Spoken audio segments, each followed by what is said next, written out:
that's the kind of stuff you deal with when you down and out. You know, these cats, one of the reasons why their music hits so hard is because they've been through so much at that early age. And that's what you will see. You will see artists who've been through the most usually resonate the most with their audience.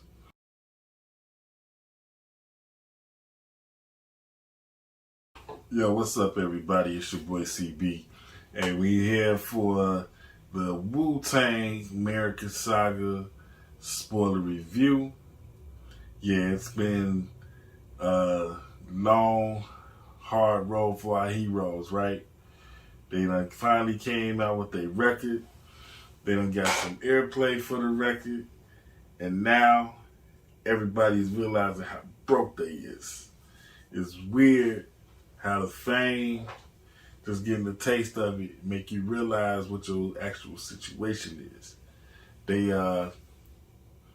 been, in the trenches. They've been doing the work, but now reality's starting to set in, where a number of the members of the crew is having a hard time. So the episode opens up, RZA playing chess against himself. He playing chess against his former self. He even calling himself Prince Rakeem. And then the Prince Rakeem side of himself is calling the other side RZA. So it's kind of like a before and after. And they playing chess in the park, and they going at it. They discussing the different philosophies and things that go on with the industry. And old Prince Rakeem is trying to tell him it's all about the money. Meanwhile, RZA's saying it's deeper than that. And as they go and they showing RZA, Divine, and Power, they meet him with the different labels. They go and meet with one label, and he put a sword on the table, and engraved in the sword is the deal he trying to make with them, how much money he trying to put up. And it's looking good. They go to lecture. They telling them another number, you know what I'm saying, that's even bigger. And then they go in and they talk to Def Jam. And Def Jam is really talking that business. So it's looking good so far as what they able to get. But there's a small problem here, because RZA don't want any kind of deal.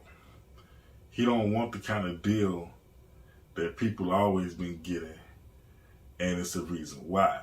So some of the stuff that's going on is your boy Ghostface, him and Cherie, they still staying with Divine and his girl. And it's cool, but it could be better. They walk in, Cherie filling out a job application to go work with Divine's girl, and he don't really like that. He look outside, he see Cat hustling, and he thinking to himself like, yeah, I could be doing that, supporting my family.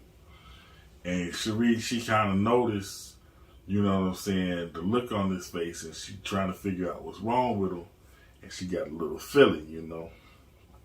Meantime, he kind of on the same shit. He's still delivering packs to the block. You know what I'm saying? And it's all because they not really getting the kind of money, that they need to survive. Also, your boy, Raekwon, he goes home and finds that him and his mom's been kicked out their apartment. So that's another real live part of life that's going on. And it's real. That's the kind of stuff you deal with when you down and out. These cats, one of the reasons why their music hits so hard is because they've been through so much at that early age. And that's what you will see. You will see artists who've been through the most usually resonate the most with their audience. So, as I said, they all out here, trying to broke a deal. One person that's been trying to hunt them down is Steve Rifkin. Now, Steve Rifkin, he in a situation where his label's just starting, and he doesn't really have the kind of money that these major labels that they've been meeting with got to offer. In fact, one of the issues that he's having with his parent company, which is RCA, is he's starting this hip-hop label. They want to be involved in hip-hop music because they see that it's got potential to make money. But at the same time, they don't want to give my man Steve the resources he needs to make it happen. And at this point, he had already signed the Alcoholics. He had already signed Twister. So he didn't have the kind of history yet. He didn't have a reputation built yet for his company. So when he went to RCA, the head of RCA, to try to get some more money to offer the Klan, he couldn't get it. And one of the things that came up was the fact that the parent company of RCA, BMG, was having a big, meeting. And it would be smart to bring the Klan in to perform at that meeting. And that's the offer that he put to RZA. Now, meanwhile, while they trying to broker this deal, they go meet with Def Jam. And one thing that comes up in the Def Jam meeting is what's going to happen to all the members as they try to do solo projects. And y'all remember Lala? Well, the part that she playing, as the big Def Jam executive, she was telling them like, hey, when we sign y'all, we sign all of y'all. And since y'all got them signed part of y'all thing, they're going to become part of our thing. And she talking about she want to have Method Man come out with an album. She want to have Old Dirty Bastard come out with an album. But here's the thing. RZA didn't want it that way. RZA wanted it to where they shot each individual solo as their own act. And when he explained it to Divine and Power, it made sense. He said, if we all coming out the same faucet, we can only come out one at a time. And if somebody flop, then that means the rest of them get put on hold. And he's right. All it takes is one bad project to shut the whole operation down. Doing it all separately means you can attack at the same time, or you can have this deal over here going, while you got this other deal over here going, and if one don't go right, you still got the other one still going. Smart. That's why you're playing yourself in chess. And next time you go to the chessboard, he going up against Ooh We Love You Rakim in the penguin suit and the top hat. And they got even more to talk about because now it's about the money versus the principles. And they come up with, they talk about sacrificing. And in chess, when you make a sacrifice move, it's so that you can progress in another part of the game. And that's what RZA explained. He said, when you sacrifice, you leave yourself open to some things, but also, if you do it at the right time, then you put yourself in position. So you got to know when to make the right sacrifice. It's a maturity thing. So anyway, they at the same time, they've been in the studio and they recording, the song Cream. Now first, Inspector Deck laid down his verse. RZA came through and he was kind of, not RZA, Raekwon came through and he was kind of pissed because him and his mom just got kicked out. But Power told him, he said, yo, you need to take all of that energy you got being upset and take it into the booth. And when he heard Inspector Deck's verse on Cream, that's exactly what he did. He went in, he laid down a monster-ass verse, as you all know. So the song, it was just Inspector Deck and Raekwon on it. They didn't have a hook yet. But RZA was listening to it and he said he needed a hook. Just about that time, Method Man shows up. He goes in the booth, lays down the hook. They got a hit song. And that's how the story goes, right? But when we take them to the BMG conference and they got all the executives there, the big time executives from BMG, Wu-Tang take the stage.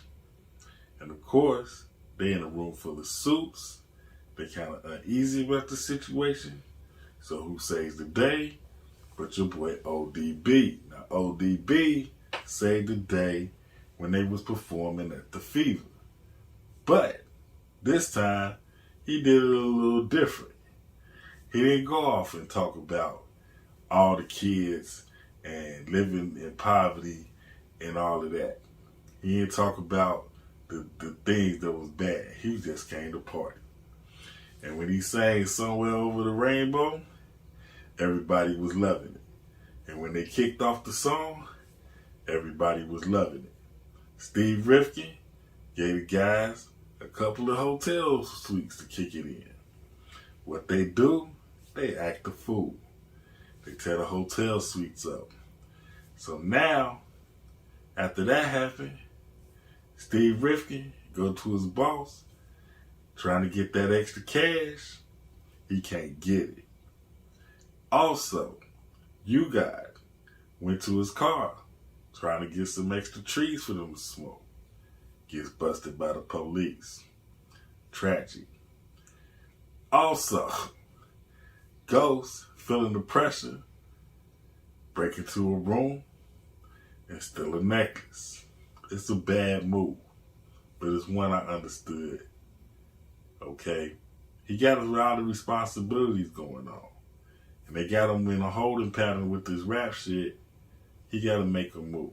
So I get it. Just ain't the best move to make.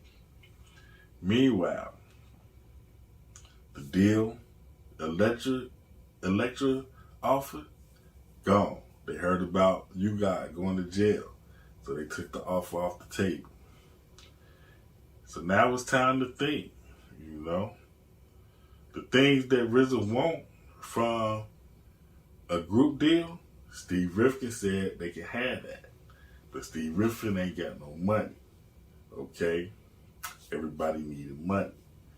So what's RZA gonna do? Well, everybody hanging out at the studio. They tripping. Got the deals off the table. They tripping. Because you got in jail now. And what RZA come in and do? Tell them that they signed the loud. Fade to black. That's it. The last thing you hear is Divine saying, "What?" That's the end of the episode. That was so damn real. It was knowing what the strategy was about. Meant a lot. But also seeing how it got executed. You cannot always explain genius to people that don't see the vision. And you gotta have a vision before anything else can happen. But when you working with a whole family, like the Wu-Tang Clan is, and you just make, an arbitrary decision on your own, it look real bad. It's a real bad look, son. But that's what RZA did. So we're going to see how things turn out. I mean, we know how things turned out. But we're going to see how they turned out. Anyway, that's my review. My name is CB, a.k.a. The Root Educator. Tell me what you thought about today's episode. It was a live one. I love to hear what y'all think.